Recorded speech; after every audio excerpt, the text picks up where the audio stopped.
Halo semuanya, saya Mutiara Tri Aprilia dengan NIM F1C024101.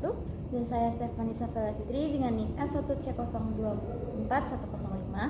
Kami di sini akan mereview film berjudul All Quiet on the Western Front. Film All Quiet on the Western Front adalah film yang tayang di platform streaming Netflix pada tahun 2022 dan disutradarai oleh Edward Bergen. Nah, film ini itu diambil dari sebuah novel yang rilis pada tahun 1929 yang penulisnya adalah Erich Maria Remarque. Berdurasi 2 jam lebih, film ini tuh bercerita tentang realita perang dunia pertama Ya, betul. dari perspektif tentara Jerman itu sendiri. Jadi memang film ini tuh beda dengan film Hollywood Lainnya. bertema perang yang lainnya Iya. gitu, karena ini mengambil point of view atau perspektifnya tentara Jerman yang nggak mengandalkan aksi heroik gitu loh. Jadi Betul. memang kayak apa adanya, yang dialami itu seperti apa, dan kemudian dikisahkan dalam sebuah film Yang epic sekali. betul. Yang ini juga filmnya anti perang ya. Iya, betul, anti perang. Jadi ini sebagai kritik terhadap industrialisasi perang itu sendiri. Kisah dari film ini itu berawal dari Paul Barnard Ya, sang MC main karakter dan teman-temannya itu mereka mendaftar menjadi tentara Jerman. Terus kemudian bersemangat sekali ya. Ya betul, karena mereka tuh sebenarnya kena doktrin guys. Iya. Kalau menjadi seorang tentara itu sangat amat punya wibawa Iya, gitu. suatu kehormatan Iya, gitu betul, untuk betul. bisa berperang.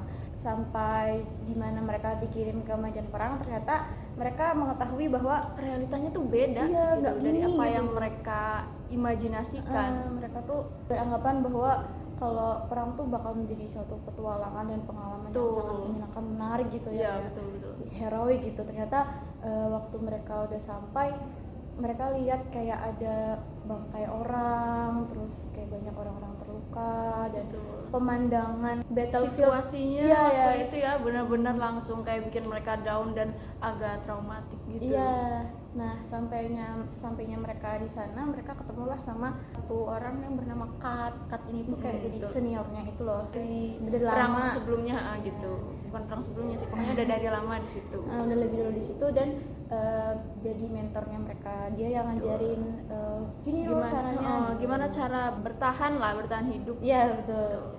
Sampai akhirnya mereka belajar berperang, dan dari visi awalnya tuh kemudian berubah menjadi Survival. jadi survival. Dari yang awalnya pengen meminang perempuan dengan jabatan tentaranya, iya mereka tuh pengen banget gitu dengan perempuan-perempuan gitu. Akhirnya malah jadi survival, apa aja lah yang penting gue survive gitu. Iya, betul. Jadi film ini tuh as a creative menegaskan visi utamanya itu untuk menghilangkan glorifikasi perang dan berfokus pada narasi anti perang melalui perspektif tentara Jerman itu sendiri. Hal ini tuh bisa kita lihat ya dari segi editingnya. Itu dari scene awal disajikan tentang montase siklus siklus pergantian tentara Jerman yang awalnya dari tentara yang udah mati meninggal, terus bajunya dicuci lagi, dijahit lagi, terus dikasihin ke tentara yang baru lagi, begitu seterusnya. Terus juga dari segi sinematografinya ini menggambarkan memakai desaturasi warna. Betul.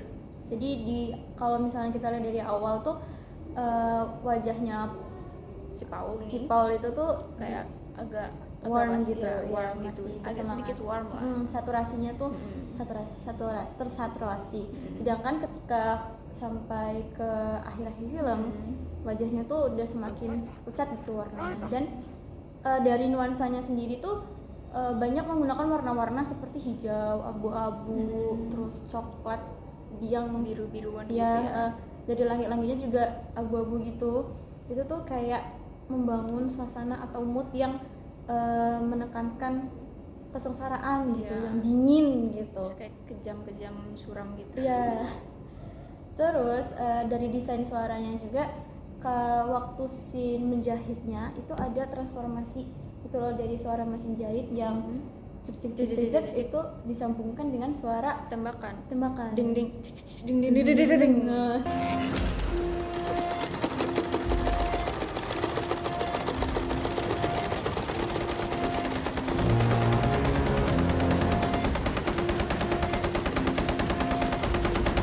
itu sih. Terus ada lagi itu tuh dari desain suara, ada sedikit suara kayak bass yang terdistorsi loh, yang suaranya tuh kayak dededed.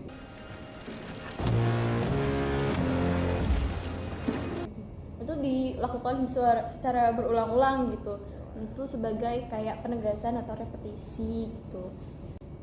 Nah, jadi di sini tuh narasinya adalah filmnya tuh punya narasi yang linear gitu. Jadi diceritakan dari awal sampai akhir dan menggunakan POV-nya adalah orang ketiga, tidak serba tidak tahu. serba tahu.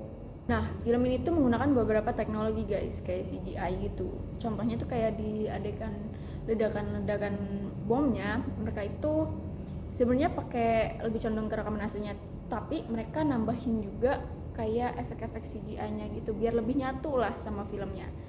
Terus mereka juga pakai pemendai lokasi. Jadi lokasi aslinya gimana, terus mereka pindahin, tambahin lah elemen-elemennya gitu. Ya, jadi depannya tuh mungkin lokasinya bukan lokasi perang gitu, Tuh. tapi dibuat Ditambahin lah supaya gitu. lebih datar. Terus mereka juga pakai 3D model. Contohnya tuh kayak di scene kereta itu sebenarnya mereka pakai 3D model gitu. Jadi kereta cut Relnya gitu. tuh dibuat dulu. Pakai komputer gitu. Jadi itu nggak rekaman asli raw. Terus di CGI-nya mereka juga nggak cuman di bagian kayak ledakan-ledakannya doang. Mereka tuh kayak darahnya juga itu pakai CGI. Jadi nggak full make up gitu.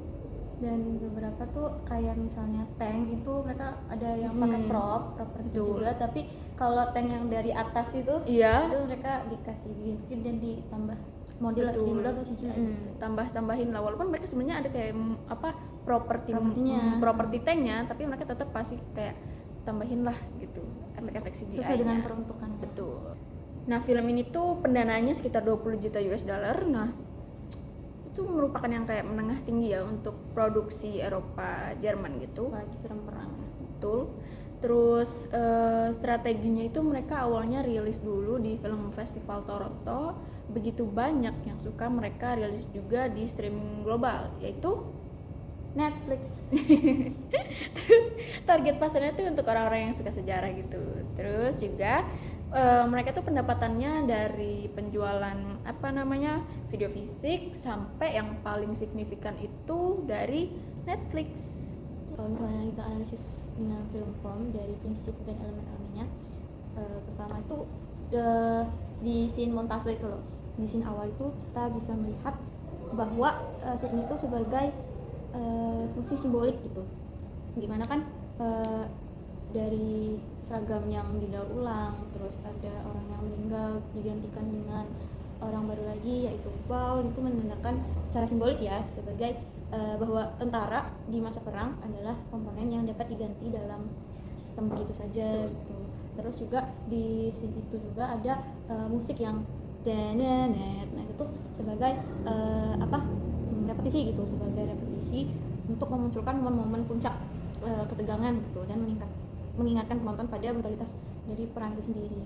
Terus nah kan ada juga satu scene di mana menunjukkan perbedaannya itu ketika si delegasinya yang meminta untuk kayak petinggi-petingginya gitu yang meminta untuk gencatan senjata itu diperlihatkan di kereta yang mewah gitu, dengan kurirnya mewah, dengan makanan yang Mewah. yang enak-enak ya, Iya. mewah juga, terus kayak dengan ruang gerak yang begitu luas gitu. Dan si Paul serta teman-temannya, tentaranya itu ada di parit yang sempit, yang kumuh, kotor gitu, dan dingin. Nah Berbeda itu tuh, ya. dan ini tuh cara untuk menyampaikan sebuah ketimpangannya tuh dengan cara itu gitu, dengan teknik itu. Dan dari kalau lihat dari si jenderalnya makannya nggak habis, terus si tentara-tentaranya makannya kurang, bahkan minum air kobokan betul, Nyampe mencuri. iya sampai mencuri juga demi bisa makan. Nah dengan adanya kontrasnya itu menunjukkan berfungsi untuk menyoroti ketimpangan sosial dan jarak moral antara para pengambil keputusan, yaitu si elit, delegasi dan jenderalnya itu dengan prajurit di lapangan itu sebagai korban. Terus di film ini tuh ada dua perbandingan lain, yaitu ketika scene perang dan ketika mereka enggak lagi perang atau lagi break gitu. Di scene perang itu color gradingnya, sinematografinya itu menggunakan warna-warna dingin, sedangkan ketika si Paul lagi baca surat dan lagi ngobrol atau masak itu ya. Itu tuh dilihat ada pemandangan alam di hutan yang ada sinar mataharinya yang hangat gitu. Ya hangat yang mencolok gitu. Sedangkan kalau misalnya kita lihat di Battlefield-nya itu mostly langitnya abu-abu gitu. Jadi ini tuh juga menandakan bahwa sebagai masih ada harapan gitu, sebagai safe place-nya si tentara ini. Iya tuh, keadaan damai mereka tuh cuma ada di waktu mereka nggak perang lagi. Ya lagi break aja. Ya, terus juga ada perbedaan dari sisi emosionalnya si Paul ini ketika mereka udah nggak ketika waktu pertama kali bergabung dengan tentara, wajahnya si Paul tuh kayak seneng banget, terus sumringah gitu kan. Terus ekspresinya juga happy, color gradingnya juga masih tersaturasi. Sedangkan ketika di akhir film teman-temannya udah mati semua, apalagi yang cut itu dia udah meninggal ya, itu dia udah sininya berkerut, terus mimik wajahnya tuh udah bener-bener yang udah kayak nggak ada harapan gitulah ya, kayak Eren season akhir. Jadi itu kayak udah menandakan kayak penurunan degradasi emosionalnya gitu, udah menurun sekali. Film ini tuh mereka itu termasuk dalam summary duration, dimana dibandingkan dengan cerita aslinya yaitu bersekitar 2 tahunan, yaitu Perang Dunia I ya, mereka tuh meringkas dalam sebuah film yang menjadi 2 jam lebih. Ada lagi dari film Star itu unsurnya waktu staging dan performance-nya. Ulang. Nah, dalam film Star itu ada staging dan performance ya. Yang kita belum bahas itu tidak seperti film perang seperti biasanya yang menunjukkan aksi heroisme. All Quiet on the Western Front justru menampilkan sisi traumatis realistik yang dialami oleh prajurit perang. Nah, acting prajurit itu cenderung kayak realistis gitu. Ya walaupun dia tuh sebenarnya baru ya. Iya, aktor-aktor yang baru gitu. Terus tapi mereka mampu untuk membawakan si karakternya itu. Iya, dan berfokus itu pada ekspresi wajah yang menakut, yang menunjukkan ketakutan gitu, kelelahan, kehampaan. Terus juga kan waktu di parade itu di blockingnya mereka lebih banyak menggunakan gestur atau gaya yang defensif gitu, seperti membungkuk, merangkak gitu dan sebagainya. Nah, pergerakan itu secara fisik mencerminkan tekanan dan bahaya yang dialami gitu. Terus ada juga dari sisi kostum dan tata riasnya. Kostum dan tata riasnya tuh disesuaikan dengan zaman sejarah waktu itu gitu. Jadi antara Jerman pakaian gimana, antara Prancis sih warna biru ya. Ya biru lebih ngejelang gitu dari antara Jerman dan jenderalnya gitu, kostum jenderalnya juga kayak menunjukkan kewibawaan. Sebenarnya nggak kewibawaan sih, tapi menunjukkan dominasi gitu si jenderalnya itu sendiri. Nah, gerakan kameranya tuh mereka sering pakai yang handheld, di mana si karakter itu kayak berlari di medan perang terus kita itu kayak sebagai kameranya, pokoknya kameranya itu ngikutin dari belakang, jadi kita merasa seperti kita beneran lari juga di medan perang tersebut, lebih realistis lah. Terus untuk lensanya mereka tuh pakai ARRI dan A prime yang memberikan tekstur visual yang menyerupai nuansa vintage dengan flare-flare lembut gitu. Ini kayak bikin kita kayak ngeliat itu kayak dokumenter masa lalu gitu lah, agak masa itu. Iya betul, jadi kayak nuansa masa lalu gitu. Jadi setelah dianalisis menggunakan desain dan juga teknik sinematografinya, All Quiet on the Western Front ini menggunakan gaya film style yang sangat menekankan pada realisme yang brutal dan anti heroisme melalui sinergi antara desain dan sinematografinya, sehingga tercipta kayak gaya yang realistis gitu loh di perangnya. Nah, segitu aja review dari kami berdua mengenai film All Quiet on the Western Front ini. Kalau rating dari kamu berapa? 10 dari 10 dong. Aku juga 9,5. Loh. Padahal dia yang nyuruh, ayo review film ini. Karena sebenarnya karena di sini tuh ada satu scene yang sedikit kurang realistis. Enggak, soalnya tuh tiba-tiba kan lagi bicara soal perang ya, soal perang yang begitu menyengsarakan, tiba-tiba datang satu pahlawan gitu. Jadi kayak ada satu orang yang menjadi pahlawan di situ. Nah, kamu tahu tokohnya yang jadi delegasi itu adalah tokoh nyata. Iya, ya tokoh nyata, tapi dia digambarkan jadi pahlawan gitu loh, yang mengusahakan senjatanya gitu sih. Tapi overall bagus banget sih, karena ini bikin kita gampang memahami apa yang sebenarnya terjadi di Perang Dunia I. Realitanya gimana, kita melihat oh POV ini tuh begini gitu. Dan dari segi sinematografinya juga bagus banget jujur. Kayak apa sih ya, tata warnanya sih yang Iya, aku suka. betul karena ini emang benar-benar ngebikin kita yang nonton itu juga merasa tercekang Iya, gitu ya, dan nonton. stresnya tuh dapat banget ya. Betul. Stres yang dialami oleh MC dan kawan-kawannya ini tuh benar-benar kayak apalagi dia di akhir plot twist banget, dia tuh ikutan meninggal juga. Ya aku kira Dia akan bakal bertahan. survive gitu ya, pulang ke rumah terus bawa foto dari si penulis dari French yang Ya, dia bawa, dia mau bunuh dia bunuh, mau dia apalah tanggung jawab lah ke istri dan anaknya. Ternyata dia mati juga, meninggal juga. Rest in peace Paul. Ya udah segitu aja review dari kami berdua. Bye bye.